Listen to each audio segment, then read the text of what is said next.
Hey, and welcome to another episode of You Love Comic Books. This is episode 77 of a YouTube show where I showcase my recent comic hauls, comic speculations, and stuff from my collection. Alright, so this is a comic convention haul episode. I've been going to a couple of conventions, and I really didn't plan on going to this one. I heard about this one just a few weeks ago. If you've been watching my videos, I went to a All Seas convention in Denver. That was in April. And I also went to Retromania a couple weeks ago. I have two awesome videos from that. Check them out. One of them is just the full haul with like amazing deals and stuff like that. But then there's another video where I got like they had like 4 for $1 bins, and I was going through them, and I'm glad I went through all of them because I found some amazing books for 55 books for just $13. Check out that video. Some amazing keys in there, books that are worth way more than a quarter. So, so for this haul is like it felt like an old school comic convention. It was very small. It was in one room, and these were very serious dealers. Some of them, I will talk about it in a second. So before we get into the full haul, I want you to, if you like what you're hearing so far and you like my videos, please smash that like button. It helps with the YouTube algorithm. If you have seen these videos or you just like comic hauls, comic speculations, and you want to see some more, smash that subscription button. Become part of the You Love Comic Books conversation. Leave a comment if you have any questions or just want to say hi or whatever. Talk about the books in the video.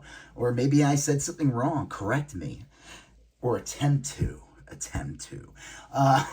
Check out in all my videos, there's links for my eBay You Love Comic Books and Instagram You Love Comic Books. Check those out. My eBay for comics, toys, trades, teas, etc. I'm always adding new items in there every day. Check out my Instagram for comics. It's called You Love Comic Books.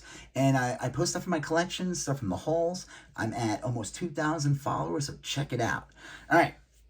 So before I get started, I just want to talk about like this convention and kind of like the overall deal. I'm going to move my hands in here so that it doesn't look like just a still image.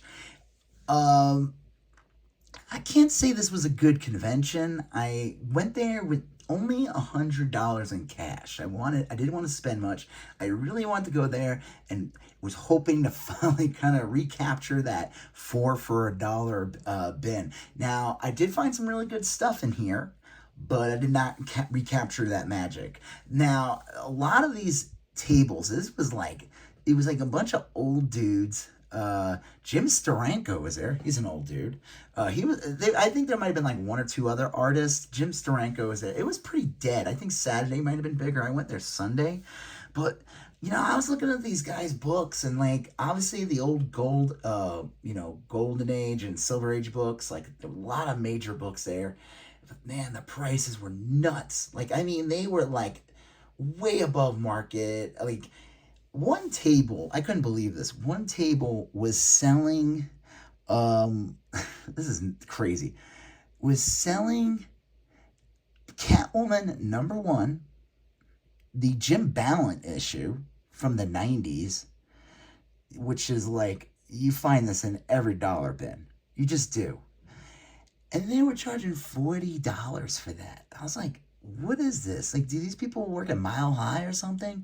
I could not believe this. I was like laughing. I almost like left with nothing, but I saw a couple of dealers that I've gone to in the past at other conventions that I've gotten really good deals with. So I was like, you know what? I'm just going to look through everything this time. So this one guy who I always look, I never get a chance to go through his dollar bins or anything like that because he had them all set up nicely though on his table. So I was able to go through them.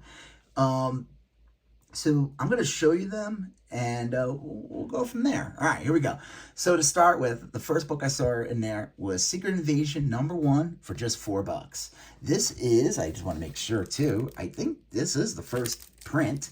It's got one tiny little spine tick, but for $4, this is a second copy of mine, but like Secret Invasion shows coming out. It looks sick. The one that focuses on Samuel Jackson and the Skrulls.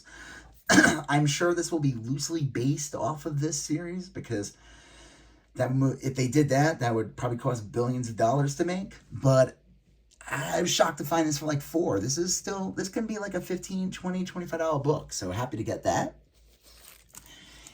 And I'll tell you what I paid for everything when it was all done. Witchblade #1, he had it for $9.99. I was like, you know what? Maybe I'll get it. I kept it with me, and I kind of looked at it as I'm going to see what else I grab. And if I get a bunch of good deals, then I'll pick that up. You know what I mean? Because it's like, then I feel like I didn't pay $9.99 for Witchblade #1. Now, $9.99 is still a decent price. I figured, why not? I never had one. It's in really good condition. It might be like, whoa. There might be like one minor, tiny spine tick there, but like overall, really nice.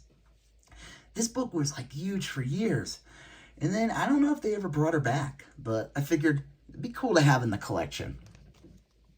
This one was $9.99 as well. This was in really nice condition. This book was going for a lot more for a while with the whole Peacemaker. Vigilante was awesome in that. I figured I'm going to grab another one. And this is the best conversion I have. So the other two that I paid more for, the first one I think I paid like $30, maybe a little less. And then the second one I think I paid like $15, I think. I don't know. And I thought that was a good deal, but then I saw this one for $99, and this one's the best, $9.99. This is the best condition copy. So happy to grab this. Obviously, this is kind of chilled, and we're probably not going to get Peacemaker for a while, but maybe Vigilante will show up in the Amanda Waller show. Who knows? But he was a very popular part of that series. We will see him again, and this will make this comic go up again. So happy to have that. I figured this one was $4. I figured I'd grab it. I always intend to buy it, and I never do.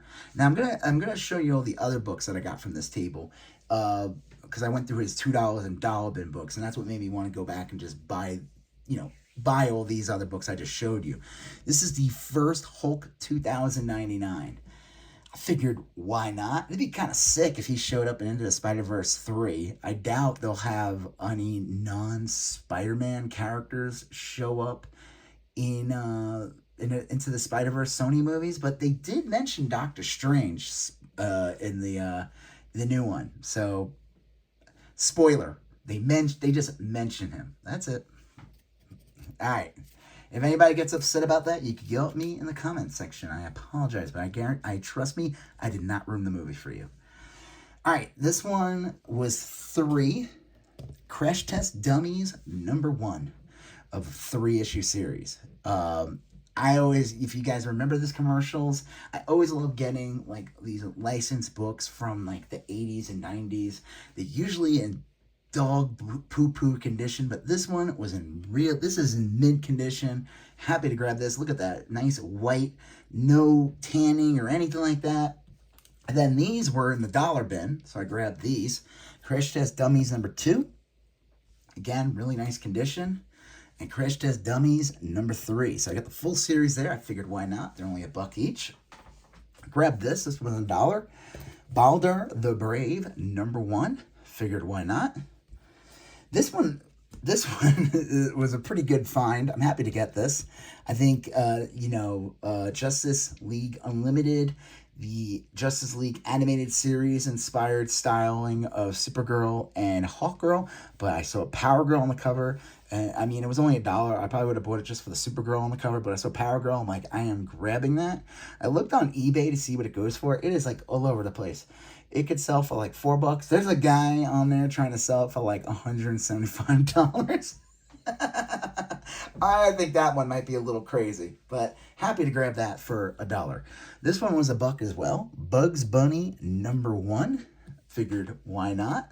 Actually, if you watch my videos, I did buy from that dealer Looney Tunes #1 around the same time period as this one came out for $2. So this one, I almost did not get, but then I looked it up, and this is the first Galaxy Quest comic book. They announced a series. We'll see if that ever gets made, but I figured, why not? I should have bought the full series. He had them, but I went through the bins, and I couldn't just find them again. I was like, all right, I'm not going through the bins. I was like, I'm just happy to get the #1, and it was only $1. I think this one was $2 in the $2 bin. This is Superman Adventures #25, Batgirl on the cover. I've seen this book for like $10. Happy to grab it. I think any of the covers that has Batgirl or Poison Ivy, Catwoman, Harley Quinn, obviously, that's going to be the big one. And any of these animated series covers are good. They always command a premium price. They just do. Jingle Bells, All-Star Holiday Hula Baloo. I think this one was 2 with the Frank Cho cover. I figured, why not? This one I grabbed too. This one was $2. Batman Gotham Adventures number 52 with this crazy Bane cover. This one, again, I've seen the stores go for like 10. I always wanted to get it. I didn't want to pay $10 for it. So I'm happy to get that one. Book of the Dead number 1. This is just a cool ass cover with this. I love the box for, well, let me see if you can see that, of just Frankenstein. That could have been the cover in itself. This is a reprint book, actually. It's the first issue of the Frankenstein comic from the 70s. The first appearance of Man-Thing that appeared in the magazines and also in Astonishing Tales, the Kazar comic. Astonishing Tales like 11 or 12. That's the first comic appearance of Man-Thing. I figured, why not? I don't know why I got this one. It was $2. It was in really nice condition. Destroyer Duck number 2. Number 1 is the big issue. That's the one with the first appearance of Gru, but happy to grab this. This one was $2. Really nice condition. I figured I'm going to grab this. And this is what I call a little spec. My little speculation comic. Silver Sable and the Wild Pack, number 19, teamed up with Venom. Now, I don't think Venom and Silver Sable appeared together in any other issues. I could be wrong. Again, I didn't spend much, so it's not a big deal. Nothing happens to this. Sony's been trying to get Silver Sable to show up in anything. It's like one of the names that keeps getting dropped. And I don't know, if I were them, they are working on a Venom 3, believe it or not. I would put freaking Silver Sable in that movie. And I think that's why I grabbed this, because if they are in anything together, this book will go up. That's just my little spec. I'm throwing it out there. And I could be wrong. They could appear together in an early issue, and it's just a fun book of Venom, a very strange proportioned... All right, let's look at this real quick. All right, at first glance, you go, Venom's clearly the bigger character. But now looking at it, Silver Sable is like 7 feet tall. If you if you look at this carefully and the size of them, either Venom took over George Costanza, or Silver Sable is over 7 feet tall. So just looking at the size of them. This is pretty cool. I figured, why not? It's in really, really nice condition. Sectors number 1. I'm pretty sure this was $2 in the $2 bin. It's my second copy of this. It was a weird toy when it came out back in the day. They were like hand puppets. These vehicles, you put your hand in and you move like the little bug arms. I was too poor to have this. As a kid, I couldn't buy the second tier figures. Like if I wanted to collect G.I. Joe or Transformers, I had to focus any penny I ever got on that. I could never be sidetracked by a Sectors. I did get some Air Raiders because those things were like in the clearance, and I grabbed a bunch of those for like super cheap when I was a kid. But man, Sectors, Inhumanoids, any of that stuff, they weren't in the budget. You want G.I. Joe? You're happy to get any G.I. Joe. Or Transformers, which were expensive at the time too. You're just happy you grabbed any of those. Happy to grab this. And it's a great... Who does the artwork for this? Mark Texeira. Yeah, Brett Blevins. This is really awesome. Got this one for $2. Happy to grab this one. I think this one's going to blow up a bit. Batman Gotham Adventures number 25 with the Flash and the Batman. Now, here we go. The reason why I grabbed this, I would have grabbed it either way because it's just cool looking. It is, now Batman is going to be in the Flash movie, which is played by Michael Keaton. Michael Keaton is in the Flash movie as the older Batman. The Batman animated series spinned off of the, not directly out of the movies, but they came out around the time Batman Returns came out. That's when the Batman animated series premiered. And the Batman in that was the Michael Keaton one. Now, I know it's a stretch, but I'm going to say that this book is going to get hotter because of that. Just these two characters and the Batman being in the Flash movie. And the whole... I like entered a labyrinth there with that one. Okay, so this whole group of books that came out to more, I asked if he could do 40 for them, which would have been, he said he could do 45. So it saved like $6 or $7 altogether. So getting all these for 45, I think was a really good deal. All right, let's go to the next one. I got these for $10. Moon Knight, sorry. Little known fact, Moon Knight is a little bit of a pastiche of Batman.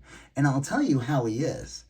His split personalities are actually based off of Batman. Now imagine if Batman had actual real split personalities, where Bruce Wayne, Batman, and Matches Malone were all individual personalities.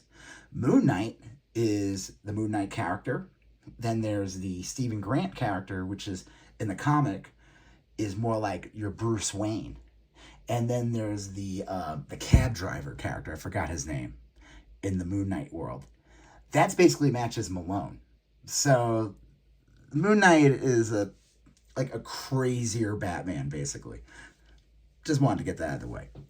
Moon Knight 59, this is part of that last 5 or 6 issues of the Moon Knight run with Stephen Platt. Stephen Platt only does the cover. Happy to grab this. And I only need, I think, 57. That's the really expensive one. That's one with Spider-Man on the cover. People sometimes want 100 for that. I'm not in a rush to get it. I'll be patient, and it will come to me at a very affordable price someday.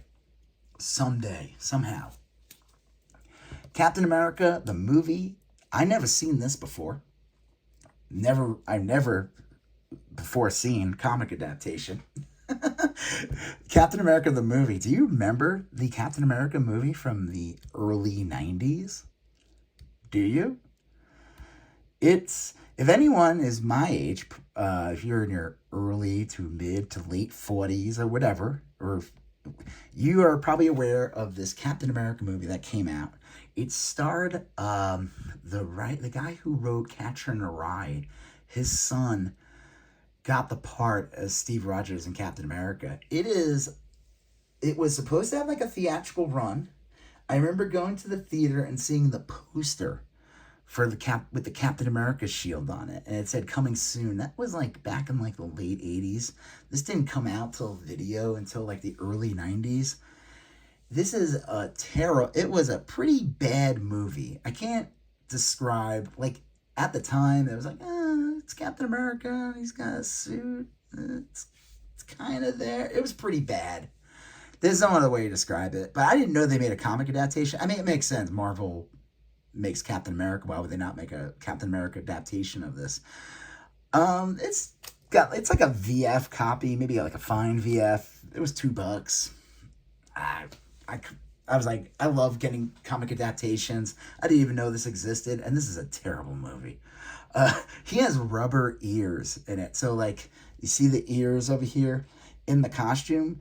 The ears that stick out are not the actors, it's rubber, and you could tell when you watch it, like it moves a little bit, like cheap rubber would. All right, this was pretty cool. Got this one for $2. Contest of Champions, #1 variant edition. This is the Mark Bagley incentive cover, and it's the first appearance, the Keys and Evidence of Contest of Champions #1 from 2015. First appearance, White Fox. And I saw this, which is even better because it's the standard cover. I think the standard cover is better. Again, Contest of Champions #1 for just $2. I was shocked that it was in there. I don't know. I mean, I've seen this in stores go for like $20 easily. There's been a lot of hype behind it and everything like that. Again, a book like this goes through waves and flows, but this is still a pretty damn amazing price, so happy to grab this. So that all 4 of these, he did 10 on them. So yeah, not bad, right? Okay, last 3 of the show that I went to. Team America number 12. This was in the dollar bin. So I already had one of these from the quarter ones that I got. I figured, why not grab another one? I never seen this before. Now I'm seeing it again. Sure. I saw this. Look at this. Oh my God. It's the first appearance. Oh my God. It's the first appearance of Wolverine. Just kidding. True Believers number 1, Wolverine versus Hulk. It was in the dollar bin. It's in really nice condition. A little stress on the back, but I figured any reprint book, Wolverine versus Hulk, is just like, that's going to be the ones you want. It's not, I always like the True Believers one because it's not a facsimile. It's not trying to pretending to be something, but you still get that amazing, awesome cover with the colors and everything. I do have the original. I was going to pull it out for this, but I forgot to grab it. Give me 1 second, guys. Don't go anywhere. There we go. Hulk, there's the original, and I got it as a 3.0. Now, the reason why it's got a little rip on there, I paid $1.75 for this when in 1990 or 91. So even at that time was an amazing deal. All right, so, and then the big book, I think, of the show, he wanted 20 for this. I said, and I grabbed these two, so he gave me those two for free. Action Comics number 521, first appearance of Vixen. Her costume's changed a lot over the years. Been wanting to get this one for quite some time. Did I want to pay $20 for it? I mean, it could go for a lot more. This is a character that has showed up in Legends of Tomorrow. She had her own cartoon or something like that. She's in the JLA a lot. It's just one of those characters they use a lot. Probably be in any of the new movies.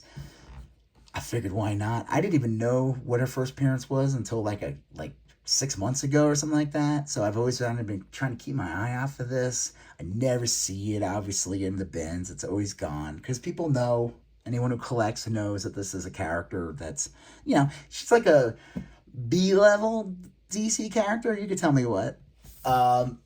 So I thought that was a really good price in getting those two for free, So like I said, this convention, I